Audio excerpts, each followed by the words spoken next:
Ningizimu Afrika endaweni So yaseBeria. pray for the meetings, and those who can support can go and support us. Nikhulekele limhlangano laba bayenelisa ukubana beyosekela Then lisiqoqe. our weekend of the 26th, that one will be the big Sunday.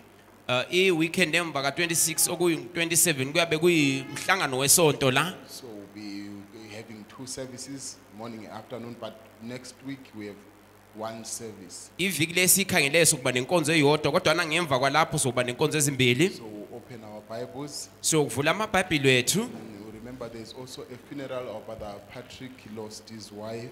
Nikhumbule ukubana kunemfa umzalwane wethu ulahlekelwe ngonkosikazi wakhe umzalwane Patrick. The burial will be here at City Tabernacle.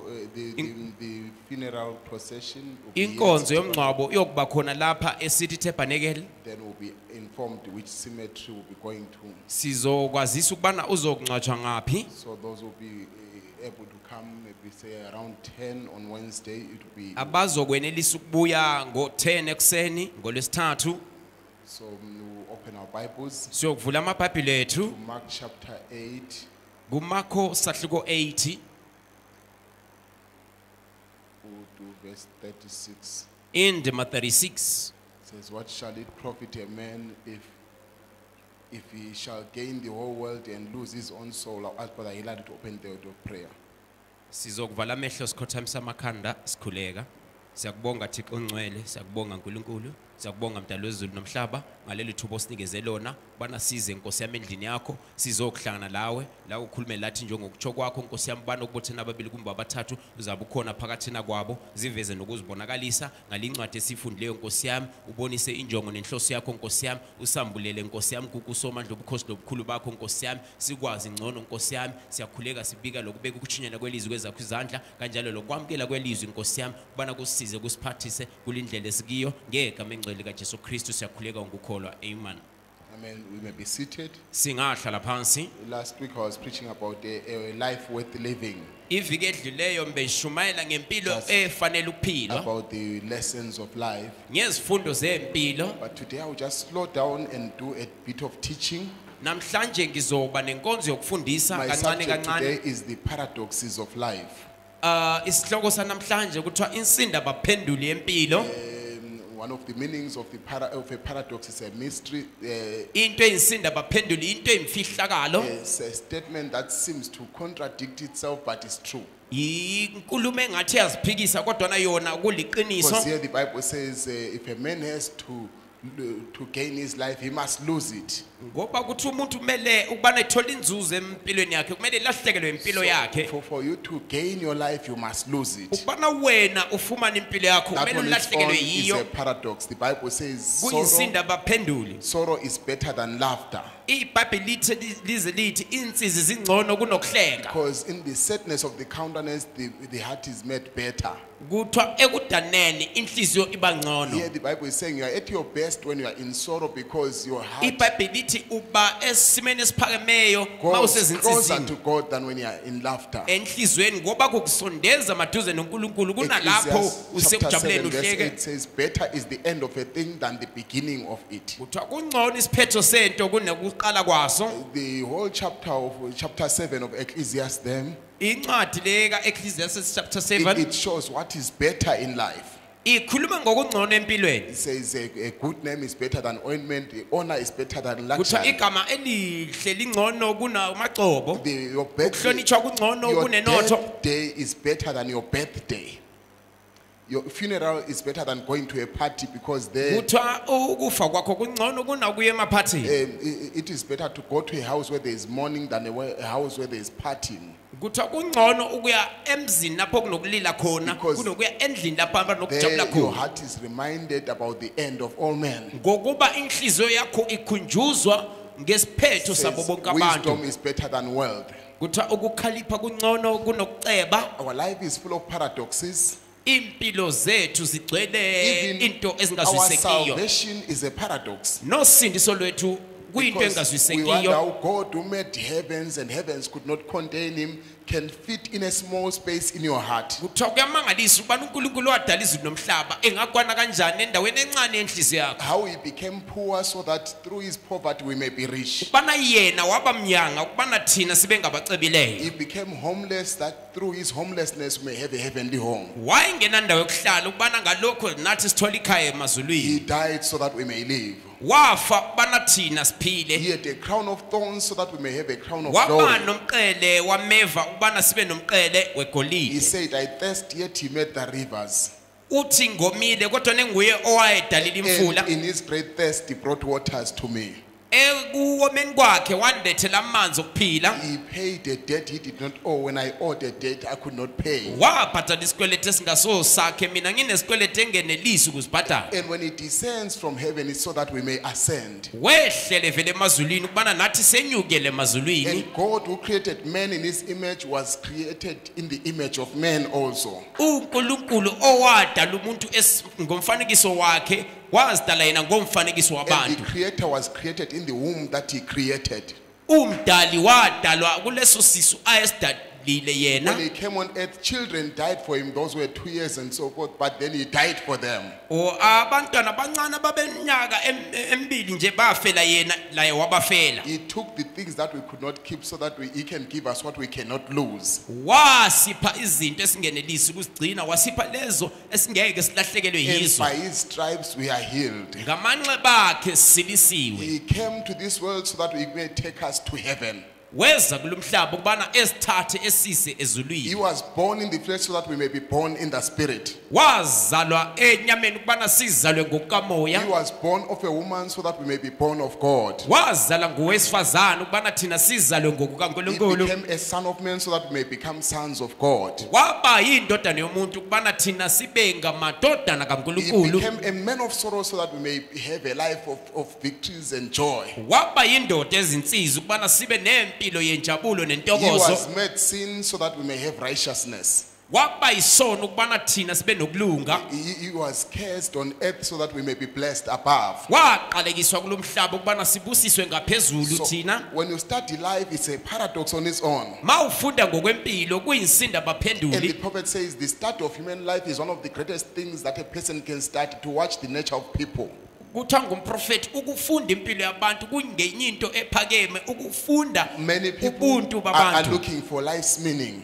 Abanenge badinga ukubana impilo ichoni. The Psalm of life says life is not an empty dream Lo owaloba ngokwempilo uthi impilo ayisoyinto ebugebhezu. and it's not things are not the way they seem.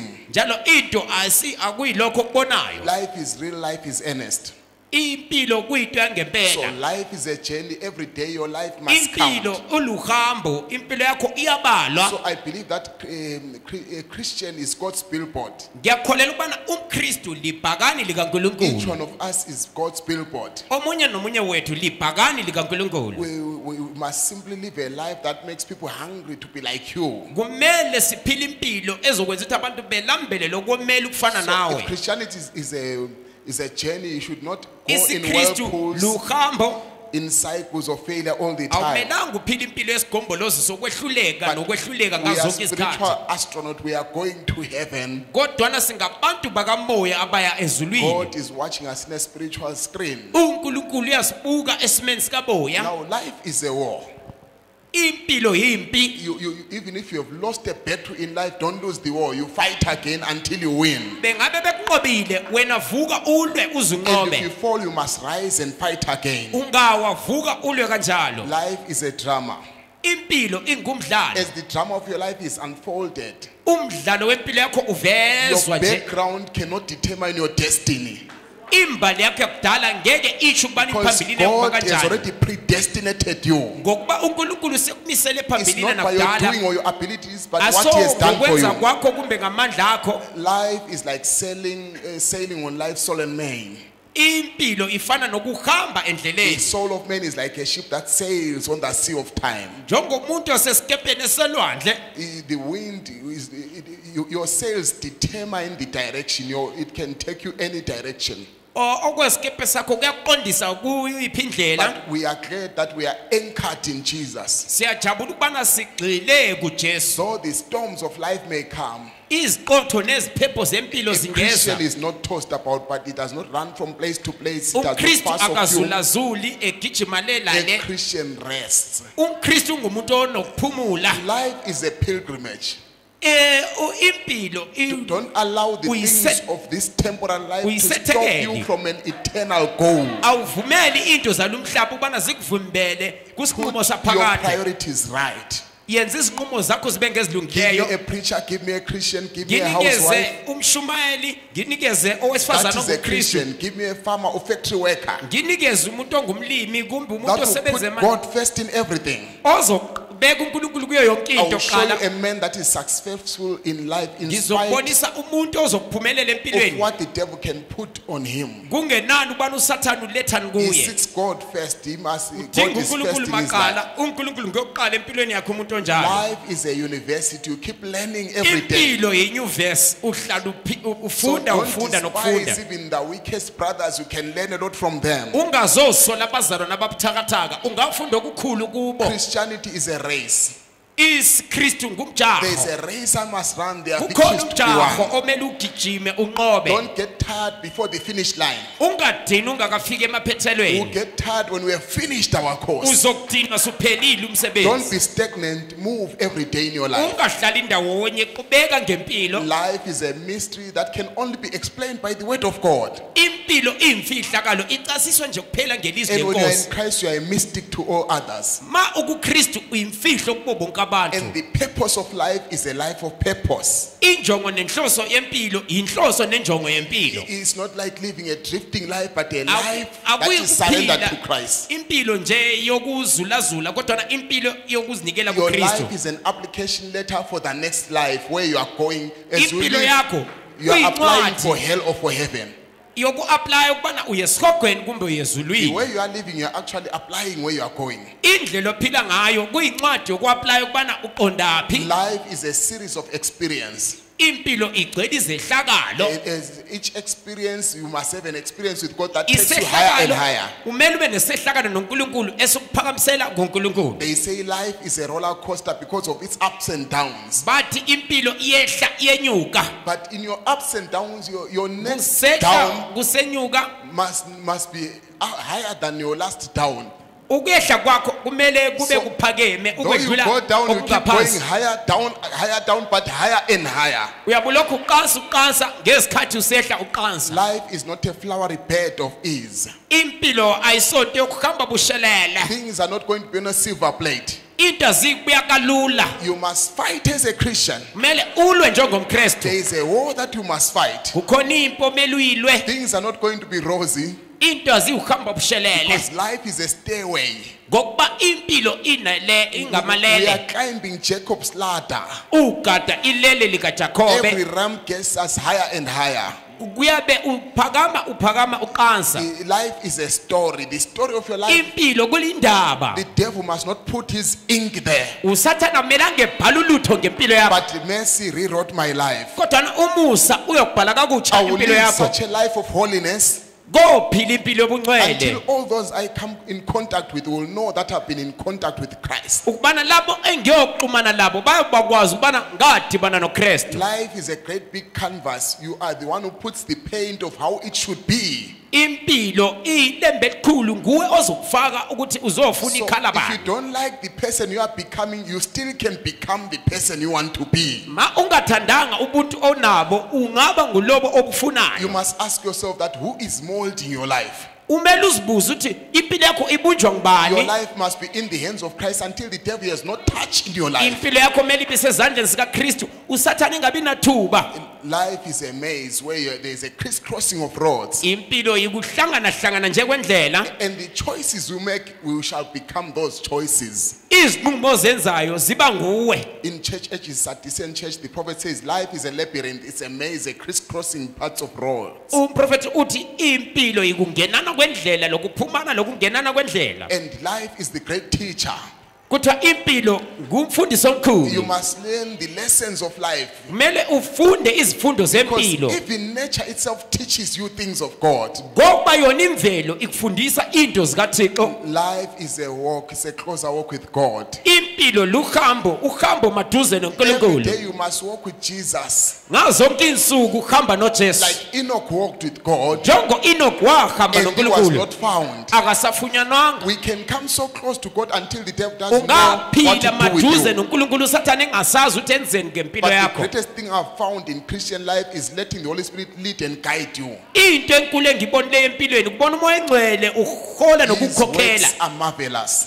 Imisebenzi yakhe iyamangalisa. Life is like a seed. It will push through even the hindrances Impilo and ifana obstacles. nembewu. Imbewu iyafuqa kungenani ukubana izimo All zinjani. the stones that are blocking your testimony, you shall make it all the same. Amatshe avala ubufakazi bakho uzowanqoba kunjalo. Because if Jesus says yes, nobody can say no. Ma uJesu engathi yebo akukho umuntu ozokuthi hatshi. There are not enough roadblocks that the devil can mount on your highway. You shall pass all the Akenelanga ama same. roadblock afakwe nguSathane empilweni yakho uzokunqoba udlule Because we kunjalo. are connected to the lifeline that is Jesus Christ. Ngoba sixumene nomnini impilo And by okunguJesu. that cord of the lifeline, we can swing over hell. Ngokuxumana lo Jesu Kristu uzokunqoba konke okwesikhoko. Life is like a threshing floor. Something is separating Impilo us kufana nendawo yokubhula lapho kwehlukaniswa khona. from the desires of the flesh, Ukuyehlukaniswa ngezifiso from the zenyama. worldly music, from the worldly fashions. Hlukaniswa nomculo wasemhlabeni nezinto We are like zasemhlabeni. God's great pottery. Singabantu ababunjwa Because nguNkulunkulu. when the potter gathers the pieces of your broken life, Umbumbi uyabuthanisa konke okwempilo yakho. he doesn't sellotape and tune upon you, makes you a new creature. Akakugambeli kodwa uyakwenza ukuthi ube yindalo entsha. Life is like walking on a brittle thread. Impilo ngathi uhamba phezulu kohali. These threads that we are walking on, called the threads of life, are brittle. Okuthiwa ihali yempilo We indlela yakhona. don't know when they are going to break. Awukwazi ukubana indlela But when yokumeka they nini. break, there are arms of Jesus that are waiting for you. Kodwa nama indlela And there's one thought that cheers me and sikhona makes my heart isandla sokubamba glad. kuJesu. I won't have to cross Jordan alone. Kunento engijabulisayo ukubana angiki kucapha uJordan ngingedwa. James says, what is your life? It is like a vapor. Kuthiwa impilo yakho ifana nenkungu nje. As it evaporates, uchavapo, or even you shall leave this earth. Lawe uzoshiya lumhlaba. Life is like a flower. No matter how beautiful you are, Impilo ifana neluba kungenani uthi umuhle kanjani. one day that beautiful flower will wither. Lelo lube lihle lokuna ngolunye usuku. But if it lived according to the purpose of God, Kodwa ungaphila ngokwenjongo there kaNkulunkulu. is resurrection for the flower. Kukhona ukuvuswa On kwabafileyo that kwelo luba. resurrection morning, we shall rise. Hallelujah, we shall rise. Ngosuku lokuvuka ekseni sovuka. Haleluya sovuka. What is a man? His days are like grass that withereth. Umuntu uyini insuku zakhe zifana nje notshani oliyokubuna. It is like a shadow that is appeareth for a short time. Kufana nesithunzi esibonakala ngokwesikhatshana. Job says, we are but of yesterday, uJobe uthi thina and singabayizolo we know nothing because our days are like a shadow. asazi lutho ngoba impilo zethu But those zizithunzi. few days must have an impact Lezo zisuku ezifitshane mazibe namandla on somebody's life. empilweni yomunye There should umuntu. be no time wasted. Akubelanga kuchithwe isikhathi. Every minute must count for Jesus Christ. Umzuzwana wonke mawubalelwe uJesu. Redeeming time because days are evil. Hlenga isikhathi ngoba insuku zimbi. Because time is, our days are like a hireling. Someone who is hired to do a Insuku job. zethu ngathi sisigweledile nje. If you don't do it like the master wants, you are fired. Ungekela ukwenza njengokutsho kwenkosi uzoxothwa. Now, when the prophet one time had an argument with the wife, Umprofeti siba nokuphikisana nonkosikazi. because the wife wanted him to live a normal life. Umprofeti unkosikazi wakhe ubefuna ukuthi ephile impilo nje There was ejwayelekileyo. a heated debate at home there. Kwaba nokuphikisana okukhulu nje endlini. I said, honey, look, my life is not mine. Wathi isithandwa impilo yami ayingeyami. Neither is it yours. Kanjalo impilo yami ayingeyakho God futhi. gave me as a gift to the public. uNkulunkulu uphe impilo yami ngoba isipho I ebantwini. belong to the public.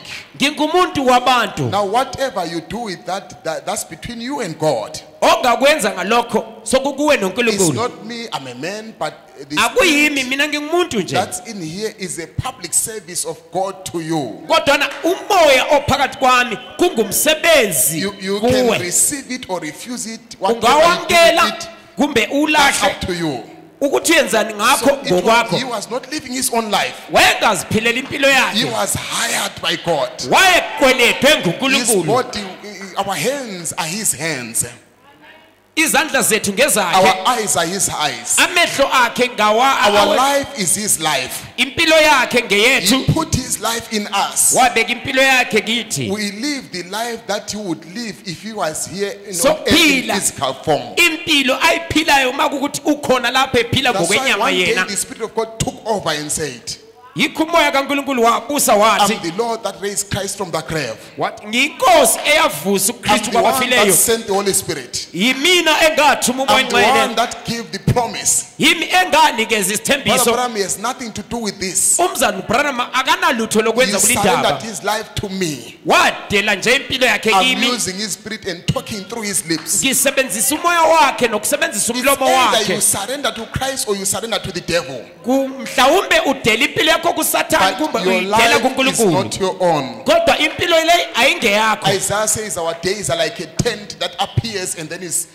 pitched. It is unpitched. uIsaiah uthi impilo zethu zifana netende eliyabe libethelwa kwenye indawo. Few days we are here on earth. Insuku ezilutshwana onazo la emhlabeni. Live a life of prayer. Phila impilo yomkhuleko. Live a life of worship. Phila impilo yokukhonza. Live a life of purity. Phila impilo yobungcwele. Live an undefiled life. Phila impilo engena ukungcola. Because there are 4 major breaches in life.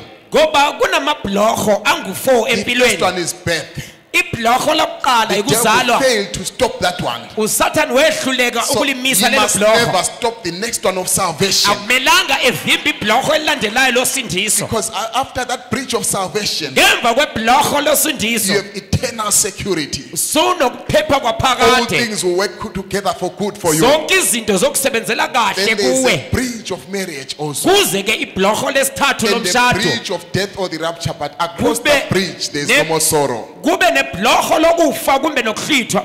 Kodwa ngale kwamabhlorho Now this akukho life nsisi. that we are in now Impilo esikiyo namhlanje is like a queue where we are one by one we are gaining we don't know who is next in the queue, sikudwendwe asazi ukuthi ngubani olandelayo kwelidwendwe. but one by one we are leaving this earth. Kodwa munye ngamunye sisuka kulomhlaba. Life is like a highway to heaven Impilo ifana nendlela eqonde or a emazulwini low way to hell. kumbe indlela eqonde esihogweni. Don't go to the extremes, be in the center that is in Christ. Ungaphambuka usiya ngale, hlala phakathi kwendlela No kuKristu. spiritual members can go to the center of the highway. Akunanyoka ezingangena ngaphakathi No kwalindlela. ravenous beast shall enter therein. Akuna silo esingabulala esingangena And your kulindlela. life is an investment. Impilo yakho yimfuyo. Build your hopes on things eternal, Beka ithemba lakho entweni eziphakade. where no rust or moth can corrupt. Okungayi kungena khona irusu kanye nempethu. Our life is the Zoe life that God put in us, is eternal life. Impilo yethu impilo yobuNkulunkulu okunempilo ephakade. Because to know Him is life. Ngoba ukuba mazi yena yikuba kwazi impilo. It's not enough to know the hymns only, Akwanelanga ukwazi amaculo but you kuphela. must know Him, the Word, Iba kwazi yena umnini in welizwi a personal experience. ngesehlakalo osaziyo And ngokwakho. our purpose in life is to know God and make Him known. Injongo empilo ikwazi uNkulunkulu Because He nokumazi. says, if I be lifted up, I will draw all men unto me. Uthi yena maye ngaphakanyiswa uyokudosela bonke abantu So kuye. this message introduces you to yourself, your real identity in Le the mirror of message the Word. iyakwazisa ukuthi wena ungubani Because elizwini. Christ says, I'm the way, the truth, and the life. uKristu uthi ngiyimi indlela, iqiniso kanye nokuphila. Without the way, there is no going.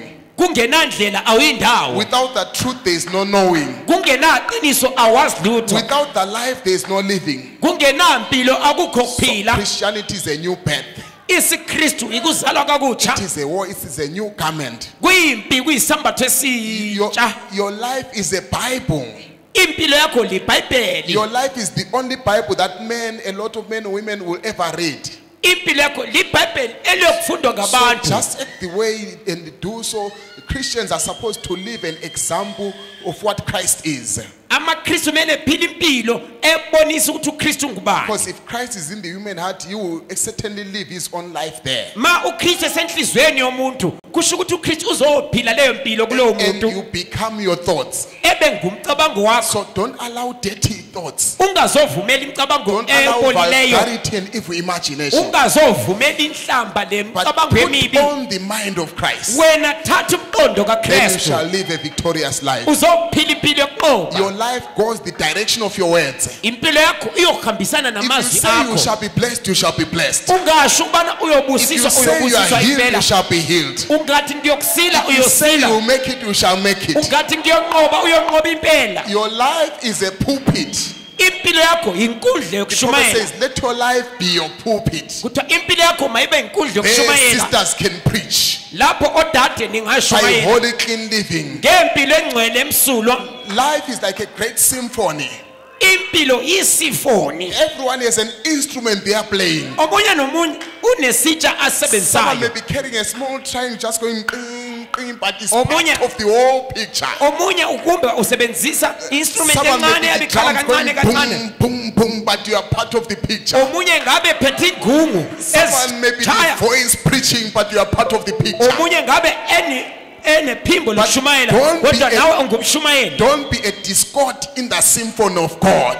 Ungalethe ukubhimba Just, kumculo kaNkulunkulu. just be in harmony with your brothers and sisters Wena phila kahle nabazalwane. and refuse to dance to the devil's tune. Phika ukugida umculo kaSathane. Life is like climbing a mountain. Impilo kufana nokugada intaba. Even if you are hanging by a thread, Ungabe ulenga nje entabeni. still you can climb life's mountain. Kunjalo ungaqansa When intaba that empilo. thread is breaking, Leyo ntambo you siqamuka. can find the hem of his garment. Ungathinta umphetho So wengubo yakhe. don't let go of that thread of hope. Ungalahli ithemba. One day the cogs of mortal life will grind to a halt. Kanjalo insimbi zalimpilo zizokuma. But when this tabernacle is dissolved, Leli dokodo we malincibilika. have another one waiting for us in heaven. Likhona elinye idokodo elisilindeleyo emazulwini. Life is an examination. We are in the exam room. Impilo yi-exam siphakathi komhloliso. Don't copy your neighbor because they have a different question paper. Ungazokopa umakhelwane ngoba naye une-question paper ehlukene What they nelakho. are facing is not what we are facing. Abhekane nakho akufani You lokwakho. are only allowed to copy what they did in the Bible. Uvunyelwa ukukopa okuvelele eBhayibhelini. Life is a call of duty. Impilo lubizo lokuthi isebenze. When you are in your call of duty Ma ubizela ukuthi and isebenze the Red Sea stands before you, kunolwandle olubomvu phambi kwakho. he that called you will make a way. Obizileyo uyokuvulela If you indlela. are in your call of duty Ma usemsebenzini and wakho the mountain stands before you, kungaba nentaba phambi kwakho. that mountain can be removed. Le ntaba ingaquphulwa. Life, if you are on fire for God, Ma uvutha ngomlilo kaNkulunkulu. one person can ignite thousands of people. Umuntu oyedwa engalumathisa inkulungwane One zabantu. man in the hands of God can turn the whole of Umuntu Bulawayo oyedwa ezandleni zikaNkulunkulu engayiguqula On fire ibulawayo for God. evutha ngomlilo kaThixo. Life is like a rose. Impilo ifana neluba elibizwa ukuthi rose. In its beauty, it is full of thorns. Ebuhleni balo leli luba As you are linameva. admiring the life, there is a thorn in the flesh that is allowed. Kukhona ameva avunyelwe emzimbeni But- kumbe empilweni. Whether it's in hardships or in beauty of life, rejoice all the same. Kumbe ebunzimeni kumbe ebunandini bempilo jabula And kunjalo. your life is like a garden. Impilo yakho ifana nensimu. You must remove the weeds that are growing in your life. Mele ukhiphe ukhula olumila When you start ensimini. feeling things that are growing that are not right, remove them. Ungezwa kunezinto ezingafanelanga zisuse. Life is like a wheel. Impilo ifana neviri. It always turns all the time. Impilo ihlala ibhoda ngazo zonke But there is a isikhathi. wheel in the midst of a wheel. Kodwa kukhona iviri phakathi There kweviri. is an inner hub that directs our outside emotions. Kukhona into engaphakathi enqanda It imizwa is yethu Jesus engaphandle. on the inside working on the kuJesu outside. ngaphakathi esebenza ngaphandle. Life has vanities versus realities. Impilo inento eziyize ibe nezinto zangempela. And people are running after vanities, that Abantu bagijimisa into eziyize, things that don't last. into ezingayihlala but they are everlasting promises. zikhona izithembiso zaphakade Everlasting joy. injabulo yaphakade Everlasting life. impilo yaphakade Everlasting peace. ukuthula Now, in kwaphakade the control tower of your life, into enqanda impilo yakho in the center of your life, enzikini yempilo yakho in the heart there, enhlizweni someone must sit controlling your life. kumele kube nomuntu ohleliyo onqanda Don't impilo allow yakho the devil any second to control the affairs of your life. ungavumeli usathani ebuse empilweni But in yakho all things, the heavens surely rule. kuzo zonke izinto izulu impela If liyabusa God is controlling your life, ma uNkulunkulu ebusa impilo yakho even if you pass through the bumps of life, ungazi udlule lapho kunamadlwangu don't complain. ungakhononi Just say, I don't know the way through the wilderness. utangiyazi indlela enkangala All I have to do is to follow. into mele ngiyenze ukuthi The mangilandele Bible says, keep your heart with all diligence. impilo ithi nakakela inhliziyo yakho For ngokukhalipha out of konke it are the issues of life. ngoba kuyo linhliziyo kunendaba zempilo The condition of your heart determines who you are. isimo senhliziyo yakho siyaveza ukuthi If your ungubani heart is very beautiful and clean, ma impilo yakho inhliziyo inhle good imsulwa words will come out of your heart. kophuma amazwi amahle But if your heart is evil, ma impilo yakho imbi you will torment everyone that you meet. uzokuhlukuluza wonke umuntu Because odibana naye out of the abundance of the heart, ngoba ekugcwaleni the kwenhliziyo mouth speaks. umlomo So if uyazikhulumela you are full of quotations, ma ugcwele isicupho you zelizwi speak quotations.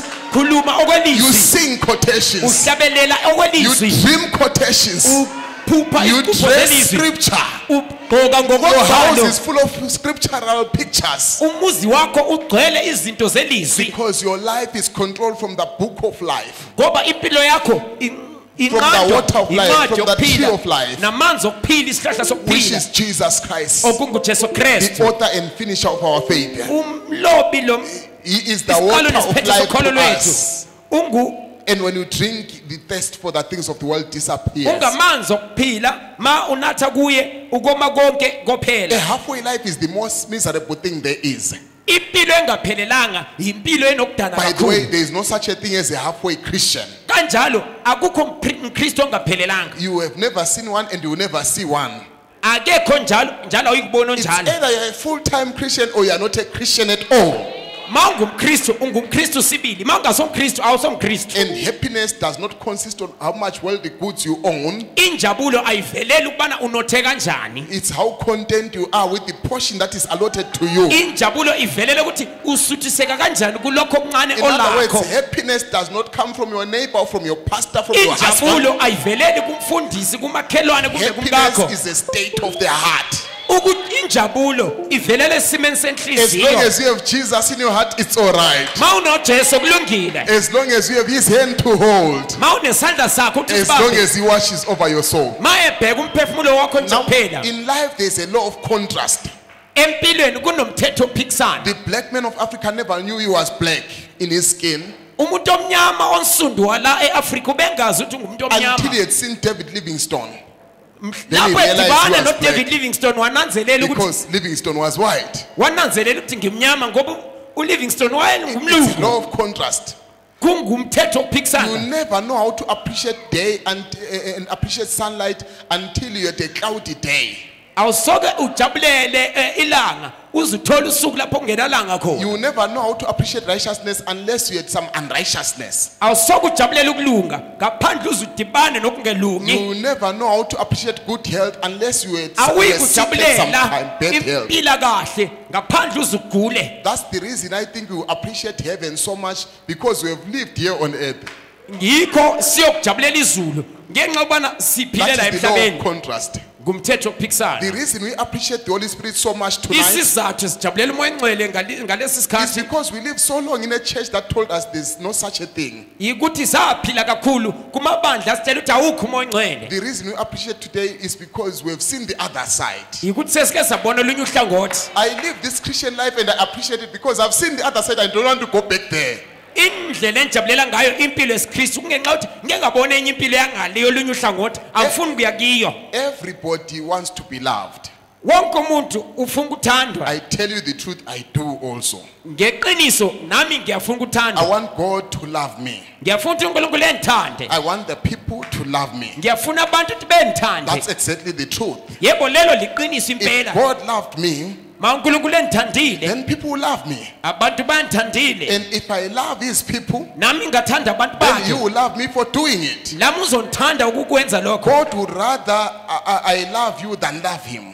kungangcono ekuthande kunokuthi umthande Did you know that? uyazi lokho I would rather you love my boy back there. kungangcono uthande umntana wami ongumfana No matter what you say about me, kungenani uthi ukhuluma kubi I kanjani want you to ngani love my children. ngifuthi uthanda abantwana bami Any father would think like that. ubaba wonke ubaba ucabanga So Father kanjalo God thinks the same way when he said, ubaba inasmuch nguNkulunkulu ucabanga kanjalo naye as you have done this to the least of my the little ones, kuthiwa njengoba usenza okuncane kubantu bami lokho you have done unto me. ukwenzele mina So if uNkulunkulu you want to love God, mawufuna umthanda uNkulunkulu just love his children thanda abantwana abantu and bakhe God will reward you. uNkulunkulu uyokupha umvuzo If you just love his children, ungathanda abantwana bakhe it shows the love of God in you. kuveze nokubonisa uthando lwakhe uNkulunkulu Love is the most powerful force. amandla uthando ngamandla amakhulu la emhlabeni Everyone wants to be appreciated. wonke umuntu uthanda ukuthandwa Everyone wants to be loved. wonke umuntu ufuna ukuthandwa So you must also,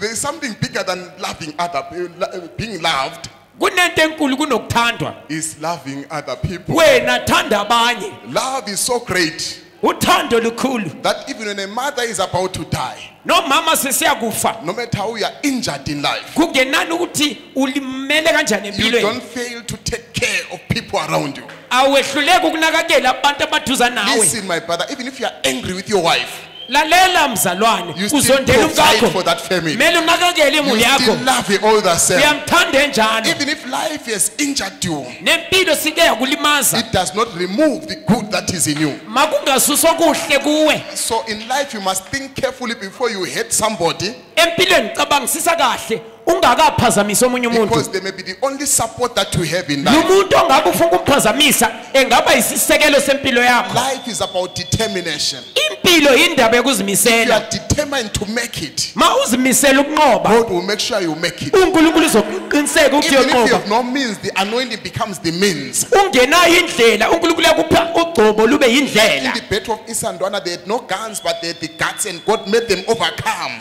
kulimpi yase-isandwana babengenambhobho kodwa uNkulunkulu wabanikeza indlela No matter yokunqoba what you don't have in life, if you are determined to make kungenani it, ukuthi awunani empilweni yakho ma uzimisele nje kuphela and you ukunqoba stand like a soldier ume njengebutho and say, I'm a soldier in the army, uthi ngilibutho mina and you are praised for war every day, uzimisele impi mihla nemihla you don't surrender, you don't give up. awugwaji nje awudeli lula Nature has such examples. imvelo inomzekeliso This nje tree it fell years ago, but it rose again. lesi sihlahla sawiswa iminyaka edala kodwana sahluma No kunjalo matter how many scars you have in life, kungenani uthi namanxeba anjani you empilweni must rise and fight again. vuka ulwe kanjalo A tree, when there's a crack of opportunity, it will push its roots there. isihlahla makunomkhenke sangena ke lapho Time and chance nempande happened to all. amathuba nesikhathi kwenzakala konke Whatever umuntu chance you have to pray, push your roots into prayer. ithuba onalo lokukhuleka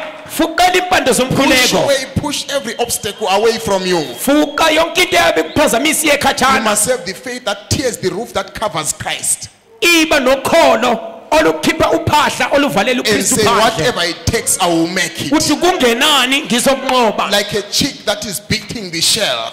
njengetsiyane elichaya iqanda It must not stay too long in that situation, it will die. itsiyana melanga lihlale kakhulu eqandeni liyokufa But it's given something in its mouth, itsiyana liphiwe enye into emlonyeni like the word is nigh you, njengelizwi limaduze even in nawe your mouth. nasemlonyeni You wakho use the word to beat your shell until it uyasebenzisa breaks, ilizwi ukuchaya lelo qanda and there kuze shall be a breakthrough. kokuba khona ukunqoba As long as your attitude is saying, ma wena uzimisele I can, I will, I do believe, uthi ngiyenelisa then ngizokwenza you kanjalo find that ngiyakholwa all things are possible. uzoba kwazi ukuthi zonke izinto As long as zenzeka there is a spirit in you that is saying it can be done, ma kukhona umoya phakathi kwakho othi the kuyenzeka spirit in a man will sustain his infirmity. umoya ophakathina komuntu uyomgcina phakathina kwezimo In zonke life, there are no excuses. empilweni akuna zizathu Life zokukhalala is not a pity party.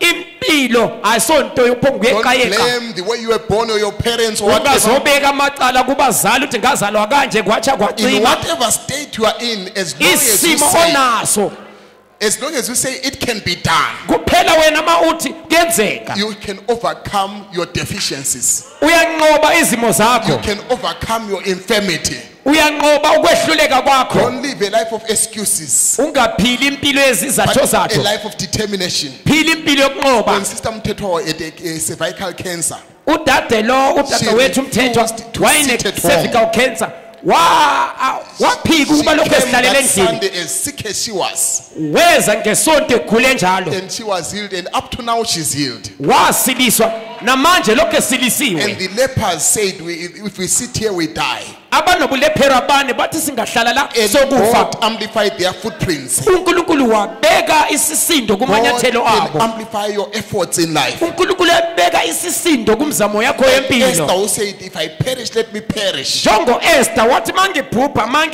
And God intervened. uNkulunkulu When wangenela you show determination in your life, ungatshengisa ukuzimisela nothing empilweni can deter you. akunanto And ezokuvimba nothing can terminate your vision. akunanto engacitsha umbono When the wakho prodigal son was determined to repent, indodana yolahleko sizimisela says, ukuphenduka whatever it cost me, yathi kungenani uthi I'm ngilahlekelwe going to yini make right. ngizokuqondisa Sister, don't be embarrassed. Whatever you dade confess, ungabi namahloni no uvuma matter how embarrassing it is, you are making right kungenani with uthi God. kuyayangisa wena vuma uqondisa Because impilo yakho kuNkulunkulu Before the church can go into the great rapture, ibandla lingakangene ekuhluthweni it okukhulu must first pass through critics. kumele like lidlule phansi And all kokucothozwa that live godly in Christ labo abayokuphila ngobuNkulunkulu shall suffer kuKristu persecutions. bayohlukuluzwa And there are no excuses. akukho sizathu There is none that is deferred. akukho okulahlwa All you have to pass through the line of persecution and criticism. wonke umuntu kumele edlule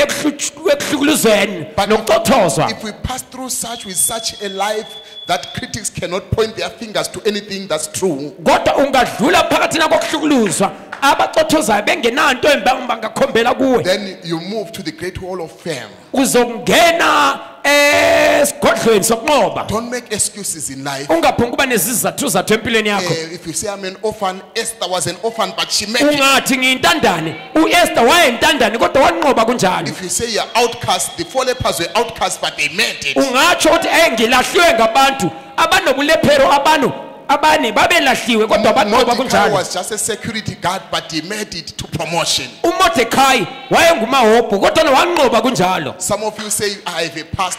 As long as the past is past. omunye bathi nginento zami zakudala okwakudala ngokwakudala Rahab was a harlot, but she made it as an ancestor of Christ. uRahabu wayesifebe kodwa wanqoba waba ngomunye womdeni kaKristu Sarah was barren, but she became mother of nations. uSarah wayinyumba kodwa waba ngunina wezizwe zonke Fanny Crosby was blind, but she wrote songs. uFanny Crosby wayesiphofu kodwa It doesn't waloba matter ingoma how you are zokuhlabelela born, you can defy life situations. kungenani uthi uzele kanjani uyonqoba izimo This zempilo man chose to be a preacher of the gospel in his day to show that God is indoda able. yakhetha ukuba ngumshumayeli wevangeli inesimo esinje itshengisa ukuthi uNkulunkulu uyenelisa Even if you were born crippled like Mephibosheth, ungabuzelwe uyisigoga njengoMephibosheth you can still make it to the master's table of high calling. uyakhona ukuba etafuleni yenkosi yobizo There are no lwangaphezulu excuses in life. Even if you are a akuna widow. sizathu empilweni ungabe Sister yet was a widow, but she ungabe made it. ungumfelokazi udadu yethi The widow of wanqoba Zarephath kunjalo was a kwakukhona widow. umfelokazi wasezarephathi But she witnessed the first resurrection.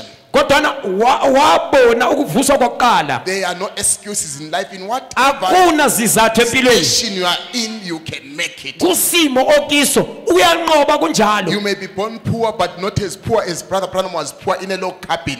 ungathi engizelwe ngingumyanga kodwa awungeke ufike kusimo sikamzalwane uBranham wazalelwa phakathi komkhukhu wamaplanka You are not disabled, but you are able to do all things if you are determined. awusosigoga wena uyenelisa ukwenza yonke into mawuzimisele You may say, I have no money, but Christ had no money, but he says, go and take the first fish and remove the ungathi coin. anginamali uKristu wayengenayo imali wathi khamba uyogola In inhlanzi other words, yokuqala ozayithatha all answers are there for your life. kusisho ukubana impendulo zempilo zikhona Even in this service, there are answers for your life. nakulinshumayelo zikhona impendulo zempilo If you had a past Paul had a past as a ma unempilo persecutor, yakudala no Paulo wayenempilo yakudala embi but he became an apostle all this kodwa time. waba ngumpostoli kunjalo Legion had a past as a demoniac, uLegion waba nempilo yakudala but he became a believer thunjwe in Christ. ngamadimoni kodwa wakhulula waba likholwa If you kuKristu say I'm not able, God says you can do all things through Christ that strengthens you. ungasho ukuthi angenelisi kodwa ilizwi lenkosi lithi uyenelisa ukwenza zonke izinto ngegama lika Jesu If you Kristu are likunikeza determined amandla to do something for God,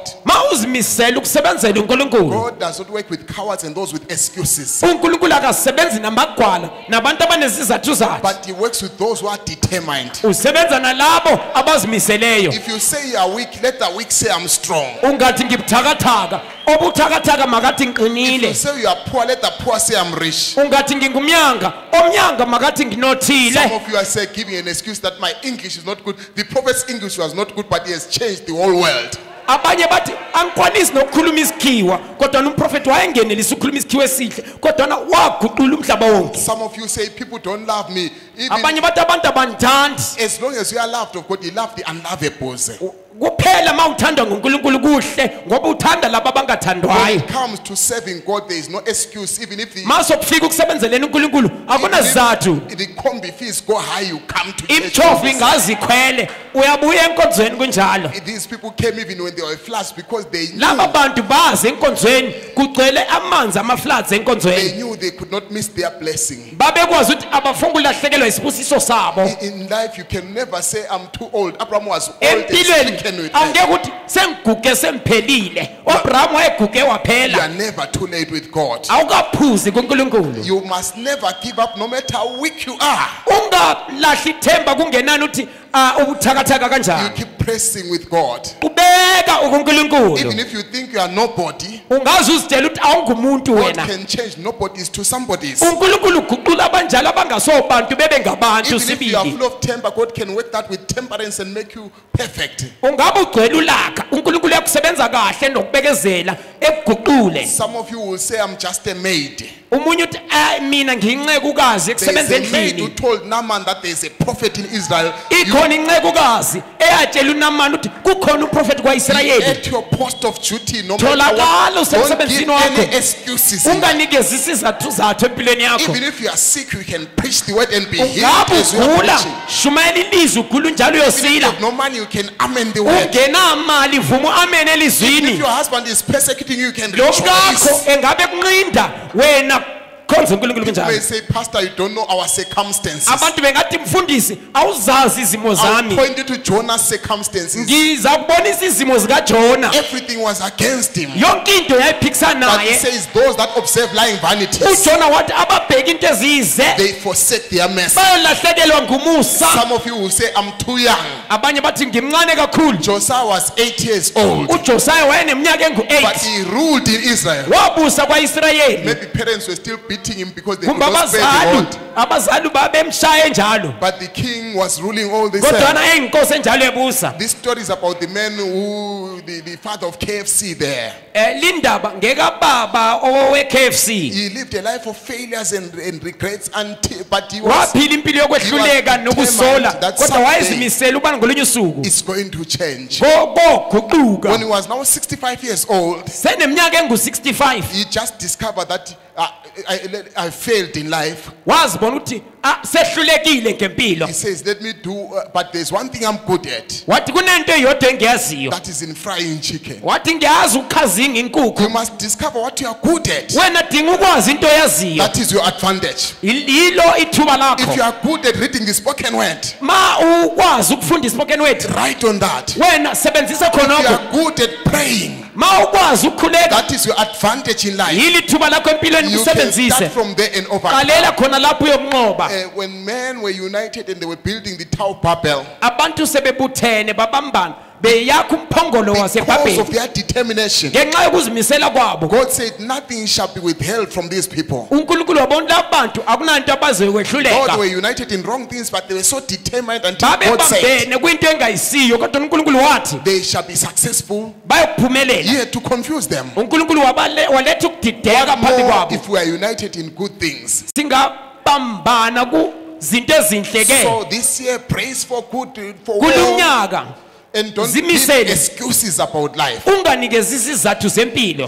Even if you are shy, you can sing specials. Ungabona mahloni ungeza phambili uhlabelela ama You special can la. preach the gospel. Ungalishumayela ivangeli. You defy all defiance.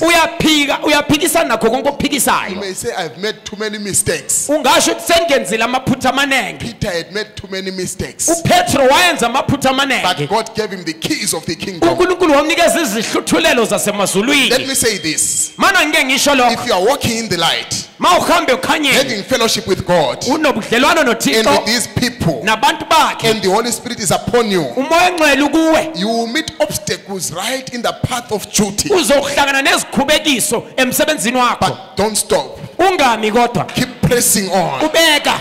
God will make a way through it. uNkulunkulu uyokuvulela It indlela. doesn't matter how long it takes. Kungenani uthatha isikhathi esiningi The kanjani. longer it takes, the greater the miracle it Kuthatha becomes. isikhathi eside kokuba isimanga There esikhulu. are times where God pushes you through a pipe Ngesikhathi uNkulunkulu uyakungenisa phakathi kwephayiphi encane. in trials and persecutions. Ngezikhathi zokuvivinywa. Rejoice inside that pipe and jump around. Jabula uphakathina kwephayiphi yona leyo. No matter what happens in your life, Kungenani ukuthi uqhubeka kanjani empilweni you are yakho. more than conquerors. Ungumnqobi ngokwedlula. You may say, my faith is too small. Ungathi ukholo lwami luncane. If it is the size of a mustard seed, it's so small, Luluncane kanjalo. it can move mountains. Liyaquphula So izintaba. you have what it takes. Ulakho kwaneleyo. Just put it to use. Wena You kusebenzise. may say, I was not born intelligent. Ungathi angazalwa ngingahlakaniphanga. Solomon was given wisdom from above. uSolomon waphiwa ukukhalipha okuvela phezulu. God can give you wisdom. uNkulunkulu engakupha And ukukhalipha. today, unbelief cannot hinder God. Namhlanje ukungakholwa kwakho ngeke kumvimbe Some people uNkulunkulu. say, will God hear me? Abanye bazokuthi uNkulunkulu uyangizwa I've na. made so many mistakes. I'm a Ngenzile sinner. amaphutha amaningi ngiyisona If esikhulu. you're a sinner, start a prayer of repentance. God Ma will uyisoni Uye- qala ngomkhuleko ophenduka. hear everything after that repentance. Uzokuzwa yonke into ngemva kokuphenduka kwakho. Ahab was so wicked, but when he prayed, God heard him uAhabu wayengumuntu omubi kakhulu. Wathi ekhuleka uNkulunkulu wamuzwa and kodwa postponed the judgment. wakhipha isijeziso. If God heard the thief at the cross, uNkulunkulu wezwa isele he esiphambanweni. can hear you today. Engakuzwa nawe namhlanje. If he had the demons that cried and said, can we have this prayer request to go into pigs? And he says, Wezwa "Yes, ukukhala granted." kwamadimoni esithi siyacela usingenise kungulube. You are better than demons. He can Wena hear you. ungcono kunamadimoni wena engakuzwa kahle. Satan brought a request to God and said, I want to touch the life of Job. The uSathane prayer request was nesicelo granted. sakhe. Weza nesicelo sakhe kuNkulunkulu wathi ngifuna ukuthinta impilo kaJobe. So you Waphiwa isicelo are sakhe. not as devilish. God can hear Wena you. usosathane wena. uNkulunkulu yakuphi isicelo sakho. If God can see what you have written in your Bibles, in your Ma papers, uNkulunkulu ekwazi ukubona into because ozibhale he eBhayibhelini yakho. that created the eye can see. Owadala ilihlo uyenela He ukubona. that created the ear can hear. Owadala indlebe uyenela He ukuzwa. that created your feet can walk to where you are. Wenela owadala inyawo zakho yenela ukuhambela kufike lapho khona. If that man who wrote doom on his prayer card was given that disease, God can give you the Kunalo good owa- that you've written. Kunalo owaloba ngomnyama ngempilo yakhe wathola ubumnyama ngenxa yokuthi wayekufuna. You may say, I'm still new in the message. Paul and Apollos were new, but they Ungathi became ngimutsha superpowers. kumessage. uPaul loApollos babebatsha kumessage baba namandla amakhulu So kodwa. life is not a life of excuses. Impilo ayisompilo yokunikeza izathu. There is this man called Abraham Lincoln. Kukhona indoda ebizwa nguAbraham Lincoln. He had failed many times. Wehluleke kaningi. 13 times he failed to be a president of America. Ka13 esehluleka ukuba ngumongameli weMelika. But inspired by the Bible, Kodwa wathola ugcobo olusuka he eBhayibhelini. says, I can never fail in my life. Wathi empilweni yami angehluleki. He says, there are two books that inspired me. Wathi kunamabhuku amabili amnikeza ugcobo. One of them is this Bible. Wathi elinye iBhayibheli. The other one is the Fox Book of Matthias. Wathi elinye ibhuku elibizwa ukuthi Fox Book of Matthias. If you are inspired by a book, you shall be like those who are in that book. Ungathola ugcobo kuncwadi oyithandayo uzakubana lokho okwakuna He phakathi says kwalo success is encwadi. like going from failure to failure without losing enthusiasm. Kuthiwa ukuphumelela usuka ekwehlulekeni ungena kokunye ukwehluleka No ungalahlanga matter how ithemba. many times you have come to the altar and failed to receive the Holy Kungenani Spirit, ukubana uze kanganani la elathini usehluleka kwamukela you must say, uMangcwele. I know my Lord will make a way. Umele uthi ngiyazi inkosi No matter iyovula how many indlela. times you have prayed for your courtship, Kungenani uthi ukhulekela icourtship you don't okwesikhathi give up, esinganani. you don't give in, you don't give away. awulahli ithemba You must say, one day God will make a way. uyathi uNkulunkulu uyomvulela No indlela matter how many times you have prayed for your healing, ungaze wakhuleka ukusila kwakho kwesikhathi esinganani God will still make a way for you. uNkulunkulu uyokuvulela indlela He says the best way to predict future kuthiwa indlela yokwazi is phambilini to create it. Don't just bump into future, but create your desired future and step into it. ikuyidala ungene kuyo ungaphonga uvodlokele ezintweni There's a man that was Roy David. When they challenged him on scripture, he made the kunendoda challenge. eyayibizwa ngokuthi Roy Davis bamnikeza inqobe ngombhalo welizwi They say, drink this sulfuric acid because if you drink poisonous things according to the Bible, you shall not be hurt. bamtshela ukuthi natha li-sulfuric acid ngoba ibhayibheli lithi linganathi itshefa liyikulimala You just drink it like Coca-Cola because God gives his wayinatha word. njengekhokho So against all opposition, kunazo zonke into ziphikisa a Christian will overcome. umkrestu uyanqoba You don't stop as a Christian. awumi You njengomkrestu keep moving, going higher every time. uyaqhubeka uqansa ngazo zonke Like insuku birds, they sleep in the flight, but they keep flying all the same. njengenyoni ziyalala mazindiza kodwa ziyabe lokho zindiza kunjalo I'm not saying you must sleep in this flight, angisho ukuthi lala enkonzweni but we keep flying all the same. as uyabulokho Christians. ndiza kodwa kunjalo It's a life of determination. impilo yokuzimisela It's not easy. Even Elijah was a man of Akukho like lula. passion like you. uElijah wayengumuntu ofana nawe But it was ngamashini not easy when he prayed about 6 times. wakhuleka kasithupha And the boy was saying there is nothing. He prays. umfana esithi There is akunalutho nothing. He esithi prays. akunalutho There is wakhuleka nothing. kuthiwa akunalutho He prays. Wakhuleka. There is a small thing. kwathiwa kukhona He okuncane says, I hear the sound of abundance of rain. wathi ngiyeza umdumo wezulu elikunene He's a man that could wrestle in prayer. indede eyayisilwa emkhulekeni He prayed for a little one that was dead. wakhulekela umntwana wayefile About 6 times, nothing was happening. kasithupha kwenzakalanga lutho Then later the child sneezed 7 times and rose. ngesikhatshana umntwana nje You wavuka must be like David. Your Goliath must be down, no matter kumele how ufane big the nodavida Goliath is. ugoliathi wakho kumele ewe kungenani uthi mkhulu kanjani Life is a life of determination. impilo yokuzimisela You shoot the arrow of deliverance. You shoot all arrows of the all directions of your life, uyaphosela imkhonto yenkululeko kuzo zonke inhlangothi zempilo so that you don't lose any opportunity and live an ukubana underprivileged life. ungalahlekelwa ngamathuba empilo As we are about to close now, sesiyavala ke manje you live on the hallelujah side every day of your life. uphila kundlela kahaleluya impilo yakho yonke Whether you have food or no food, money or kumbe no money, unokudla kumba unakho imali kumba unayo don't give excuses. unganikeza izizathu Some people say, I have no one to help me. abanye bathi akukho umuntu ozongisiza He's a present help in time of need. yena nguye usizo oluseduze like- uNkulunkulu ngilapho udinga That man who was at the pool of Bethesda for 38 years. njengalindoda 38 yayisecibini infirmity.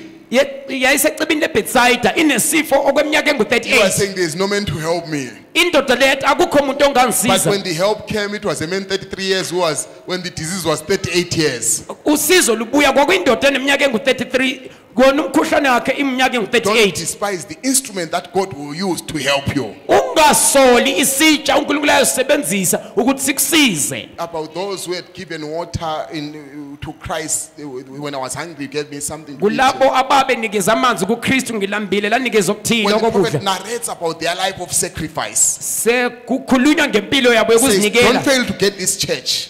lingehluleka ukubamba lokho bandla Keep this in your heart forever. likugcine enhlizweni kuze kube nini It nanini was so unconsciously done. kwayenzwa ngokungazi People don't do it for a line of duty. awuphonga ukwenza ngenxa yokuthi A kungumsebenzi man that gives you something because he ought to do it, that man that feeds you because he ought to do it, is a umuntu okuphe selfish into idea. ngenxa yokuthi kumele kuphe kumbe ekuphi ukudla ngenxa yokuthi kumele kuphe umqondo wakhe awulunganga It should be your very life, makube impilo yakho your very action. makube ukuziphatha kwakho It was so surprising to this sheep ngoba into emangalisayo kulezi zimvu when the Lord said, they said to the Lord, where were you hungry? inkosi lapho bebuza bethi inkosi wawulambe And nini we fed you. sakupha ukudla Where were you naked and we gave you clothes? kwakunini lapho ungenampahla Where sakunika were you impahla thirsty and we gave you something to drink? kwakunini lapho komile sakupha When amanzi were you okunatha sick and we ministered to you? kwakunini lapho ugula lapho It was sakushumeza so automatically out of life kwakuyimpilo yabo until they did not remember that they did that. abasakhumbulanga ukuthi bakwenza lokho Your Christianity and generosity must be automatic until you don't isikristu remember. sakho The good ngomusa you've wakho done. makube impilo yakho ukuthi awukukhumbuli nje Men and women that ever amounted to anything to Abantu- a hill of beans in abantu this abake life. baba inqwaba nje yebhinzi kulimpilo Yes, been people who believe God and took him at his word. ngabantu abakholelwa kuNkulunkulu bamthatha ngokuthi And they kwelizwi lakhe became living epistles, the word on 2 feet. baba incwadi eziphilayo ilizwi lihamba They became ngenyawo manifested sons of God. baba ikubonakaliswa kwabantwana They bakaNkulunkulu live a life that was a reflection of Christ. baphila impilo ebonisa And uKristu let the world see Jesus in you.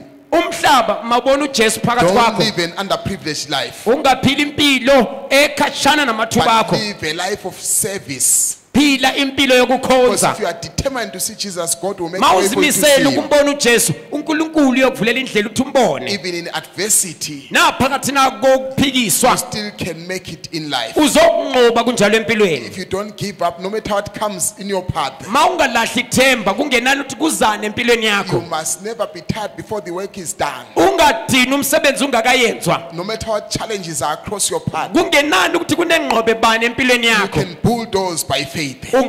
ungavodloza ngokukholwa And God will make a way where there seems to be no way. uNkulunkulu yokuvulela indlela lapho kungekho All ndlela your failures will be turned to blessings. ukwehluleka kwakho kokuba yizibusiso In God, there is no unemployment. He can give you kuNkulunkulu all your akunabulofa heart's desire. uyakupha izifiso As zenhliziyo He builds your life in the stature of a perfect man. esakha impilo yakho esimeni somuntu ophelele Because He says, if these things be in you kuthiwa ma lezi zinto zikuwe and they abound, you will never be barren zingahlala and fruitful in your kuwe knowledge awuyi of kuba Christ. inyumba So you are built by these things. uyakhwa ngalezi zinto Be having faith, virtue, knowledge. ukholo ulwazi Because in life, if you come to a prayer line, there is no way God will give you character. mawuza No matter how you pray and fast, you will never be given character. by ungaze God. ukhuleke kanjani empilweni yakho uNkulunkulu ngeke kunikeze Because ubuntu character is not a gift, it's a victory. ngoba ubuntu asosipho ikunqoba It is molded in trials and hardships. ubuntu bubunjwa ngobunzima kanye As nokuvivinywa you do the milestones of life through repentance and wena uthatha amanyathelo Conviction. empilo okuphenduka Total ukuthinteka ukuvuma zonke izono living right. ukuqondisa impilo Total yakho separation from the things of the world. ukuzehlukanisa ngokuphelela entweni Water zasemhlabeni baptism. ubhaphathizwa ngamanzi Justification. ukukhishwa umlando Sanctification. ukungcweliswa Baptism of the Holy Spirit. ubhaphathizwa moya ngcwele Yielding to the Spirit. ukuzithoba phansi Living komoya a life ngcwele directed by the Spirit. phila impilo eholwa ngumoya And ngcwele having the gift of the Spirit. usiba nezipho Living zikamoya in ngcwele holiness. uphila ngobungcwele Pressing to the mark of the high calling. ufinyelela kubizo Growing lwangaphezulu daily to the stature of a perfect man. ukhule esimeni somuntu ophelele Character building in trials and ubuntu bakho temptations and buyakho tests. bubunjwa phakathi nazo zonke And izimo overcoming zokulingwa your weaknesses. nokunqoba ubuthakathaka Living a bakho life of consecration. siba nempilo yokuzimisela A devout life. impilo yokuzidela Moving to your adoption, you ought to be conditioned ufika esimeni esimele ubekiso as a manifested child of God. njengomntana onokubonakaliswa And ngobunkulunkulu ready for divine service. ulindele ukubonisa inkonzo yokusebenzela uNkulunkulu perfection. ufike ekupheleleni Until the day you are translated. kuze kufike usuku lapho yoguqulwa Living khona such a salty life. uphila impilo enitswayi Many people find it hard to live a Christian life abantu bakuthola kunzima ukuphila impilo esikrestu because they are living like a black bird with peacock feathers. ngoba baphila njengenkukhu emnyama But- enensiba zephikoko It's a put-on religion, kuyinkolo yokugambela but it must be from the inside. makuvelele ngaphakathi Where God enhliziyweni molds you, lapho uNkulunkulu says, ekubumba upon faith, phezu kokholwa add virtue. yengeza amandla When you live by faith, ungaphila ngokholwa you add virtue uyengeza amandla and you add the knowledge of God that uyengeza ulwazi lobu uNkulunkulu keeps building you uNkulunkulu ebelokhe kwakha in the full stature, esimene siphelele adding spiritual vitamins, ekupha amandla kamoya adding temperance. ekunikeza ukuzithiba You are becoming more like Him every day. sufana naye mihla nemihla Every day with Jesus is sweeter than the day mihla before. nemihla kuba kuhle And noJesu then you add patience, uyengeza you ukubekezela add godliness, uyengeza you ubuNkulunkulu add brotherly kindness, uyengeza ukuthanda abazalwane and now the capstone of love comes upon you. ilitshe linhloko lothando libe phezu kwakho And now your life is now a sinless life. You are justified. kube impilo engenasono usukhishwe umlando. The Holy Ghost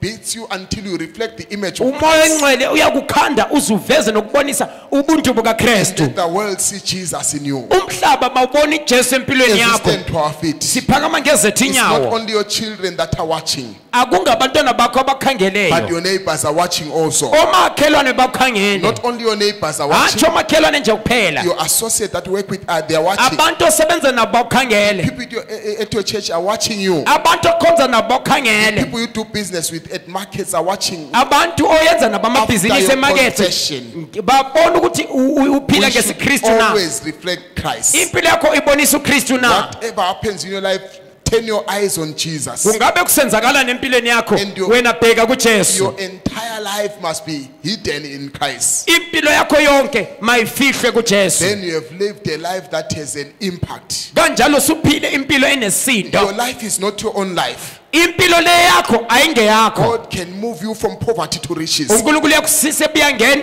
ekungenise He can ekucabeni. move you from amnesia to consciousness. Uyakukhipha isidzimira ubunyama bonke He can move you ekunikeza to heavenly ukunanzelela. places in Christ. Uyakuphakamisela endaweni zasemazulwini. Never live an empty life. Ungaphili impilo ebugebhezu. Never live a life of blaming others. Ungaphili impilo yokupha abantu Your amacala. life can change from muddy background Impilo yakho ingasuswa edakeni. to a beautiful life of transformed life. Kusiba impilo enhle I enenguquko. don't care how you were born and your circumstances Anginani and your uthi uzele kanjani, surroundings. izimo zakho zimi kanjani. There is a man that can turn the light. Ikhona indoda engekulethela ukhanya. If you yield your life so much in prayer, Unganikela impilo yakho emkhulekweni so much in consecration, ngokuzinikela okuphelele. until there is no space for the habits of this world, Kungabi nathuba lezinto until there is no zasemhlabeni. space for evil thoughts, Kungabi nathuba lemicabango emibi. you surrender everything to Jesus. Udele yonke into kuJesu. All you need is to start moving to Him. Into omele uyenze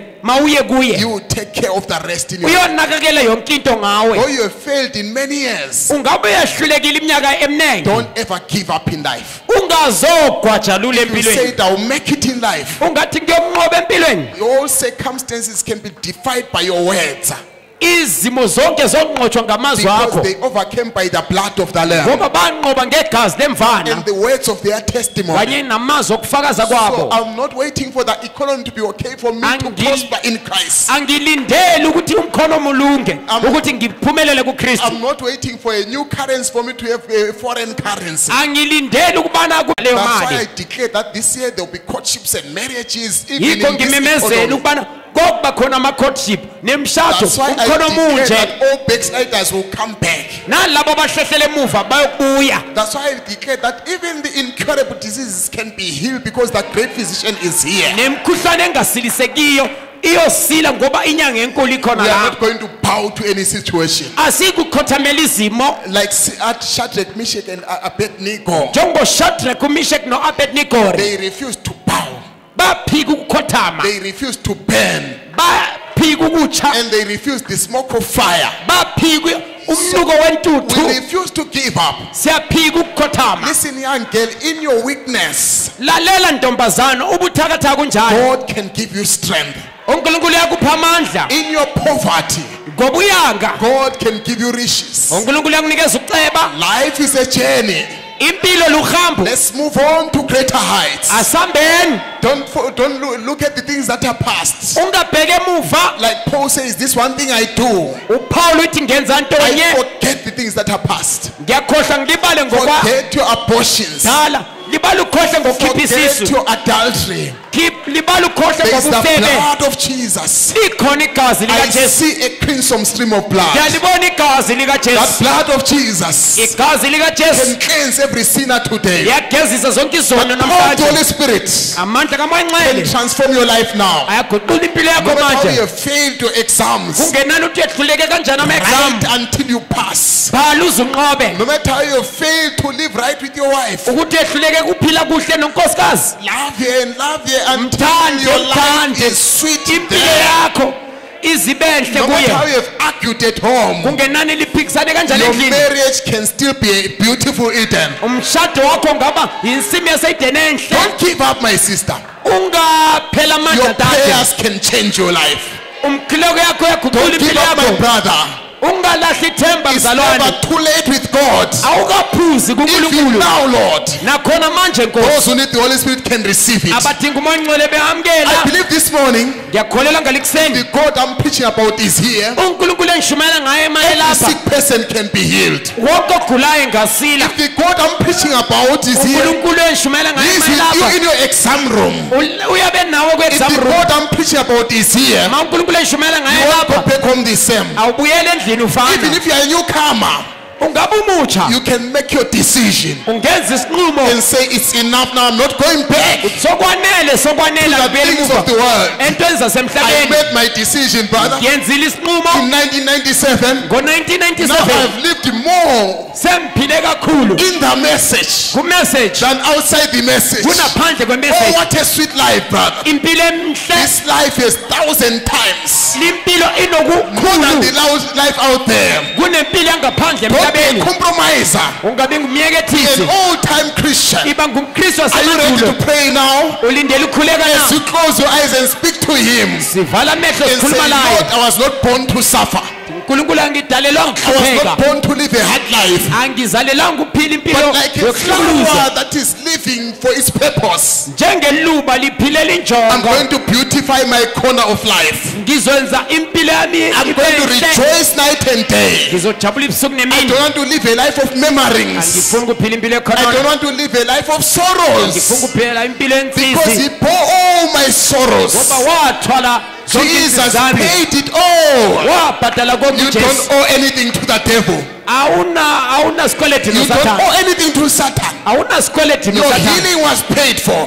ukusila kwakho Your kwabhadalelwa salvation was fully paid. usindiso lwakho So lwabhadalelwa what things soever you desire, ungabe kuyini okufiselayo you can step into them. ungangena kukho Those who are in businesses, abakumabhizinisi businesses can be blessed. amabhizinisi engabusiswa Because God ngoba is unkulunkulu a shareholder uyishareholder in your businesses. kubhizinisi lakho Those who are paying their tithes akade faithfully, bebhadala okwethumi they ngokwethembeka could not make things meet. into zingahlangani God will join pieces for unkulunkulu you. yokuhlanganisela Your izinto life is a jigsaw puzzle. impilo yakho kuyinto engazwisekiyo Only God can mix the pieces, unkulunkulu kuphela ongahlanganisa and your picture is coming out right. isimo siphume siphelele Our Heavenly Father, amen we come to you, Lord, this morning. We come as scrap pieces to your house. But Father, we have a purpose for everyone that is here. You can pick the pieces of those who are almost giving up. You can piece the pieces of those, Father, who are giving excuses, that they may know that there are no excuses in life. Whether their salary is small, they shall be blessed all the same. Whether they have made mistakes or not, Father, but if their heart is pure and they come with a broken heart and a contrite spirit and they surrender to you and they get that new birth, Father, they shall be not turning back anymore. Heavenly Father, I pray, paralyzing all forces of the enemy, paralyzing all forces of sicknesses, saying, Satan, you are exposed. You have no power, you have no right, you have no part in the story of their lives. As their life is written, only the ink of the blood of Jesus can rewrite their lives. Father, some were so lost and deep in the mighty clay of sin. But Father, when you reach down your hand for them, they are now shouting the victory. Because Father, that power of transformation has worked in their lives. Father, I pray for this congregation, that Father, daily you add people that should be saved. That Father, there will be more weddings this year. I pray, Father, that more courtships will come. I pray, Father, that more victories, more repentances, that people be more like you and reflect your life as they live here on earth. I pray, Father, for those who are looking for answers, that they will find you, Jesus, as the only answer to their life situations. Those who are fighting battles, because life is a battle. We are not going to surrender. We are not going to give up, but we are going to press the way forward and say, if God be with us, who can be against us? Fill your children with the Holy Spirit as they are reaching out, as they are praying. May you heal and deliver them. Father, may you touch those who are reaching out to you this morning. Father, some are crying tears of repentance. Some are surrendering to you, Lord Father. You say those that come to you, you give them power to become sons of God. May they receive the unction. May they stand like warriors and say like the gentle warriors, they cut their way through obstacles. Oh Father, we are not going to give up. We see our country is in this condition, but our economy in heaven is able to make us build churches. It's able, Lord Father, to make sure that there shall be no righteous who shall have his seed begging for bread. We are not beggars, but Father, we are your children, and we are stepping into our authority, and we say it shall be done. It has been spoken. It shall happen. There shall be showers of blessing. There shall be peace in our lives. Father, as you said, that when we speak the word and go forward, Father, we should not just cry like babies, but Father, we have been adopted by your word, Lord Father. And we speak and we say, let the weak say I'm strong. Let the poor say I'm rich. Through these words, Lord Father, of encouragement, through these words of teaching, may someone, Lord Father, cease to make excuses. May someone be determined to press on, Lord Father, and say, whether I take the way with the Lord's despised few, I'm not going back. Whether there are tribulations, there shall be no depth or height or angel or principality or nakedness or peril. Nothing can separate us from the love of God. Your children, Lord Father, came here with burdens in their lives, but we know burdens are lifted at Calvary. Some are at the altar, Lord, looking for your touch, looking, Lord Father, for that power that can raise them from the dust of the earth, looking for that power, Lord, that can change them in a momently twinkle of an eye. We realize, Father, that time is fast spent, and we prepare ourselves, Lord, to give ourselves to you, Lord, to be a sanctuary, pure and holy, tried and true. Oh Heavenly Father, there may be some who have not found this revelation, who are still here at church but playing church. There may be some, oh Lord Father, who have not met you, their personal Savior. There are some who have not made their decisions. Those souls in danger that are almost persuaded, that are saying, tomorrow I shall repent, tomorrow I shall be baptized. Father, may you touch them with your coal of fire. May you cleanse them, Lord Father, and make them open their eyes and see that time is fast spent. May they repent, O Lord Father, and come to you. May none of them, O Lord Father, be found wanting on that day. Father, we pray that our hands shall not be guilty of the blood of man. We have preached the gospel like dying men to dying people. And it is my heart's desire and prayer to God for them that they should be saved. As they are praying, Lord Father, may your angel move from person to person. May your hand move, Lord Father, that unseen hand.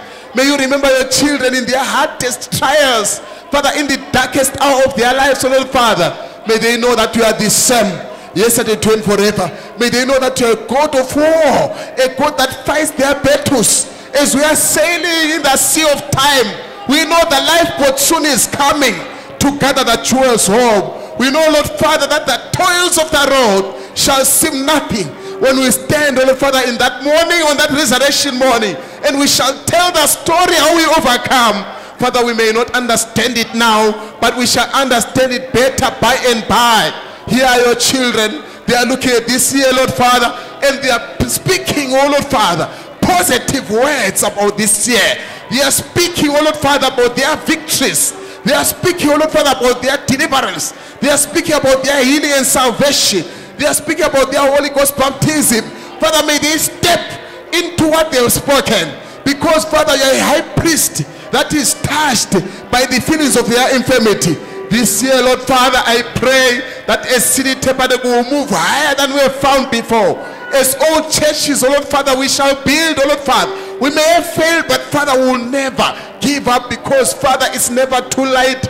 Even now, Lord, you can open your windows of heaven and flood us with the blessings, because I believe there shall be showers of blessing.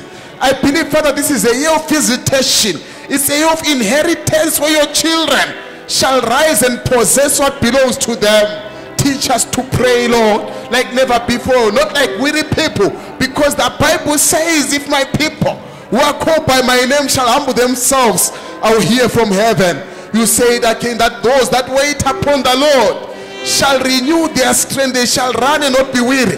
Father, let no one give up, whether it's spiritual, whether it's academic, whether it's in marriage, whether it's in ministry, whether, Father, it's in life in general, whether it's around friends, whether it's around relatives. Let no one give up. May they know, Lord Father, that life is not an empty dream. Life is worth living. And Father, we shall have an impact in our lives. Our lives shall shake every foundation of hell. Our lives shall be victorious. Our lives shall be fruitful. We speak it by faith, O Lord Father, because what we believe, we already have it. We worship you, Father. We glorify your name because you are the Alpha and Omega.